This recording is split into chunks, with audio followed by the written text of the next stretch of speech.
Hello दोस्तों, स्वागत है मेरी ज़िंदगी के आसपास की कहानियों में। ये कोई काल्पनिक कहानियां नहीं हैं, ये मैंने जो अपने आसपास देखा है उसी पर आधारित हैं। अगर आपके आसपास भी कोई ऐसी कहानी हो तो प्लीज़ मुझे कमेंट करें, मैं उनको भी अपने शब्दों में पिरोने की कोशिश करूंगी। थैंक यू दोस्तों।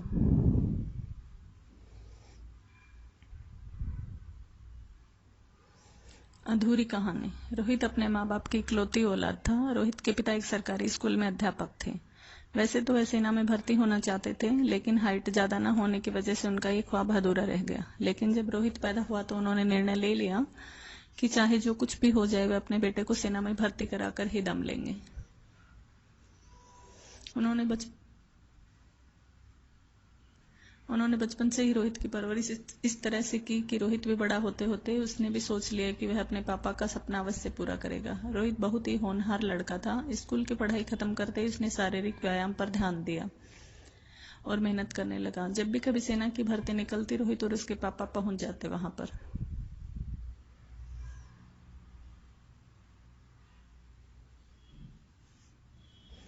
तीन बार फेल होने के बाद चौथी बार रोहित को सफलता मिली। रोहित और उसके मम्मी पापा की खुशियों का कोई ठिकाना नहीं था। वे लोग फूले नहीं समा रहे थे। रोहित के पापा का सपना आज पूरा हो गया था। 2 महीने के बाद रोहित ट्रेनिंग करने के लिए भोपाल चला गया था। वहां पर उसकी ट्रेनिंग अच्छी चल रही थी। वह बीच बीच में मम्मी पापा से फोन पर बात करता रहता था।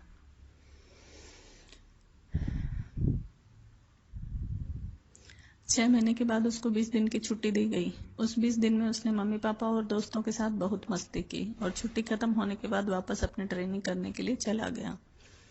वहां पर रोहित मन लगाकर ट्रेनिंग कर रहा था और हर एक चीज को बारीकी से सीख रहा था। सबसे पहले उनको यही सिखाया जाता कि हमारा पहला प्यार हमारी मातृभूमि ही है।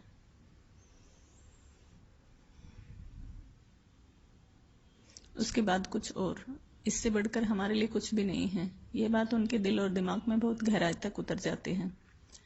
ट्रेनिंग पूरी होने के बाद फिर से छुट्टी दी गई। मम्मी पापा भी खुश कि चलो बेटे की ट्रेनिंग अच्छे से पूरी हो गई।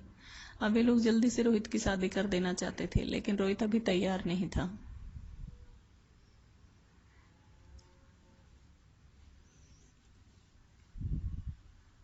उसने ये कहकर बात को टाल दिया कि अगली बार छुट्टी आऊंगा तब देखते हैं, तब तक आप लड़के देखो।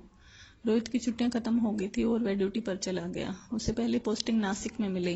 रोहित हर एक चीज को बारीकी से सीख रहा था। उसे थोड़े ही समय में सब कुछ सीखने की बहुत इच्छा थी।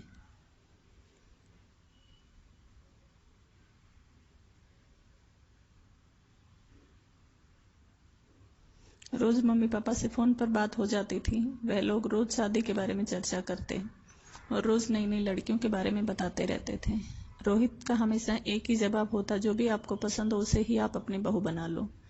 नासिक से पूरे 8 महीने बाद जब रोहित घर आया तो मम्मी पापा ने निर्णय ले लिया कि अब चाहे जो भी हो जाए,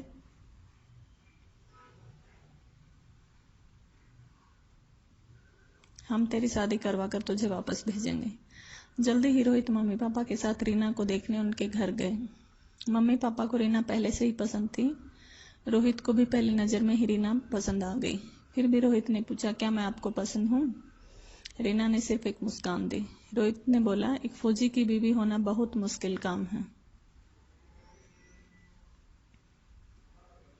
तुम्हारे ऊपर कोई दबाव नहीं है। तुम चाहो तो और समय ले सकती हो और सोच समझ के जवाब दे सकती हो। रीना ने बताया कि उसके पापा आर्मी से रिटायर हैं और वह भली भांति जानती है कि फौजी की बीवी को किन किन मुसीबतों का सामना करना पड़ता है। जल्दी ही रोहित और रीना की सगाई हो गई। दोनों के मम्मी पापा जल्दी ही शादी कर देना चाहते थे, लेकिन रोहित और रीना अभी थोड़ा समय चाहते थे। वे दोनों एक दूसरे को अभी जानना चाहते थे।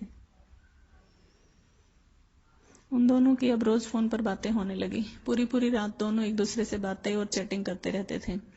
वह तो रोहित को ड्यूटी पर जाना होता था, वरना उसका मन करता कि वह हमेशा रीना से ही बातें करता रहे। मम्मी पापा भी उसको फोन का इंतजार करते रहते, लेकिन वह हमेशा या तो ड्यूटी पर होता या फिर रीना के साथ बिजी। वे लोग भी उसको चिढ़ाते, बेटा हमेशा बहू से ही बातें करता रहता है, थोड़ा समय हमारे लिए भी निकाल लिया कर। रोहित और रीना दोनों भविष्य के सपने सजाने लगे थे। दोनों को ही घूमने और बातें करने का बहुत शौक था। दोनों के विचार एक दूसरे से बहुत मिलते थे। यदि किसी बात पर दोनों के विचार नहीं मिलते तो घंटों बहस करते, एक दूसरे से दोनों सपनों की दुनिया में खोए रहते थे। सगाई को 1 साल हो गया था। दोनों के मम्मी पापा का सब्र का बांध टूट चुका था और उन्हें निर्णय लिया कि अब शादी कर देते।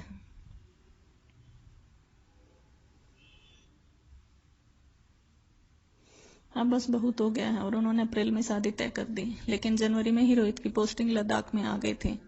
लद्दाख में जाने से पहले रोहित 1 हफ्ते के लिए घर आया और मम्मी पापा और रीना से भी मिलकर गया था। जल्द ही अप्रैल में आने का वादा करके चला गया।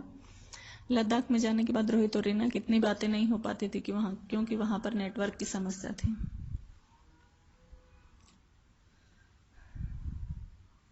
रोहित ने यूनिट में जाते ही बता दिया कि अप्रैल में उसकी शादी है और उसे 1 महीने की छुट्टी चाहिए। उसकी छुट्टी मंजूर भी हो गई थी। उसने ये बात सबसे पहले रीना को बताई। वे बहुत खुश हो गई कि चलो अब तो 2 महीने की बात है, फिर शादी हो जाएगी। रोहित ने रीना को बिना बताए सिंगापुर के टिकट भी बुक करवा लिए थे।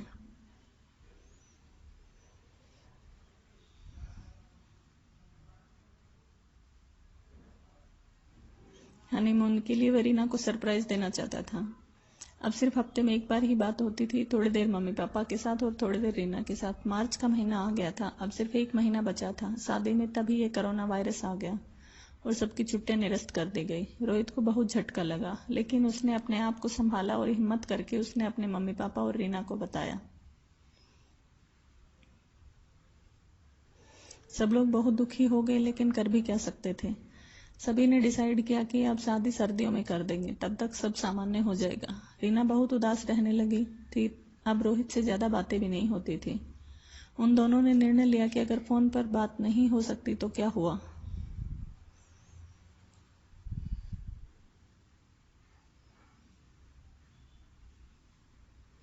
दोनों एक दूसरे को पत्र लिखा करेंगे और एक दूसरे को पत्र लिखने लगे। दोनों को एक दूसरे के पत्र का इंतजार रहता था। जिस दिन रीना को रोहित का पत्र मिलता वो बहुत खुश हो जाती थी। एक दिन रात को रीना अपने मम्मी पापा के साथ बैठकर टीवी देख रही थी। सब मस्ती मजाक कर रहे थे। अचानक उसके पापा ने न्यूज चैनल लगाया और न्यूज आ रही थी।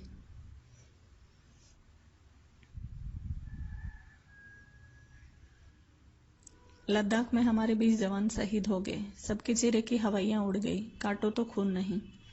रीना के पापा ने रोहित के पापा को फोन किया तो उधर से रोने की आवाज आ रही थी और थोड़ी ही देर में टीवी पर शहीदों के नाम व फोटो दिखा रहे थे। रीना रोहित की फोटो देखकर बेसुध हो गई थी।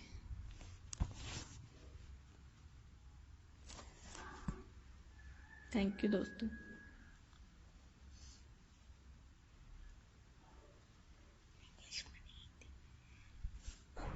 Please like and subscribe our video. Thank you दोस्तों।